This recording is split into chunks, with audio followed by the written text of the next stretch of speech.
দেশে হামের প্রাদুর্ভাব কমছে না, থামছে না শিশু মৃত্যু। ২৪ ঘন্টায় আরও ৯ জনের প্রাণহানির খবর জানিয়েছে স্বাস্থ্য অধিদপ্তর। এর মধ্যে বরিশালে ও ঢাকায় ৬ শিশু মারা গেছে। আক্রান্ত মৃতের সংখ্যা বাড়তে থাকায় উদ্বেগ উৎকণ্ঠায় অভিভাবকরা। হাসপাতালে অতিরিক্ত রোগীর চাপে এক শয্যায় চিকিৎসা দিতে হচ্ছে একাধিক রোগীকে, আছে আইসিইউর সংকট। নিয়মিত টিকা অব্যাহত রাখা এবং পরিবারের মাঝে সচেতনতা বাড়ানোর পরামর্শ দিয়েছেন চিকিৎসকরা। এতটুকু শরীর অথচ সইতে হচ্ছে তীব্র যন্ত্রণা। হাম ও উপসর্গ নিয়ে হাসপাতালে কাতরাচ্ছে শিশুরা। যে বয়সে হাতে থাকার কথা খেলনা, সেই হাতে জায়গা হয়েছে সুই আর ক্যানোলা। ছোট্ট নাকে চেপে ধরে আছে অক্সিজেন মাস্ক।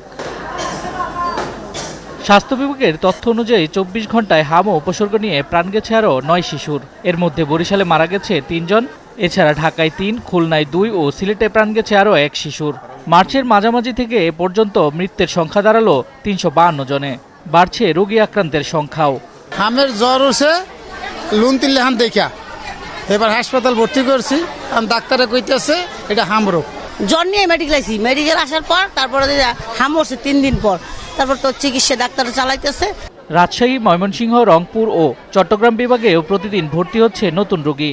বেশিরভাগ হাসপাতালে হামের জন্য খোলা হয়েছে আইসোলেশন ওয়ার্ড। তবে স্থান সংকুলান না হওয়ায় কেউ চিকিৎসা নিচ্ছে বারান্দায়, কেউ মেঝেতে। রুগী বেশি লাগে, সিট মিলেন না। দেখো বেডও 2 জন হরে দেবো, আমার বেডও দিতে হয়েছেন আর আমার খুঁজা তুইছেন। সংক্রমণ ও মৃত্যুর সংখ্যা বাড়লেও অভিভাবকদের আতঙ্কিত না হওয়ার আহ্বান চিকিৎসকদের। শিশুদের সুরক্ষা নিশ্চিতে টিকাদান ও ভিটামিন সমৃদ্ধ খাবার খাওয়ার পরামর্শ তাদের।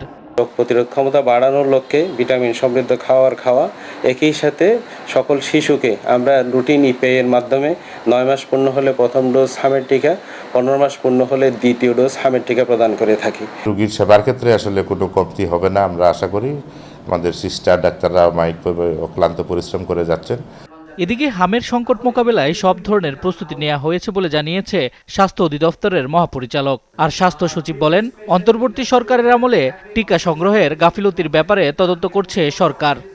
আজকে যে হামের যে প্রাদুর্ভাবের যে ঘটনা ঘটছে, আমাদের ইমিউনিটি গ্যাপ তো আছে, সাথে ভ্যাকসিনেশনের সমস্যা ছিল, আমাদের স্টকের সমস্যা ছিল, সেটা আমরা বিভিন্ন মিডিয়াতে দেখেছি। এই কয়েকটা বিষয় মিলে আসলে এখন 9 মাসের কমে শিশুরা আক্রান্ত হওয়ার রেটটা বেশি।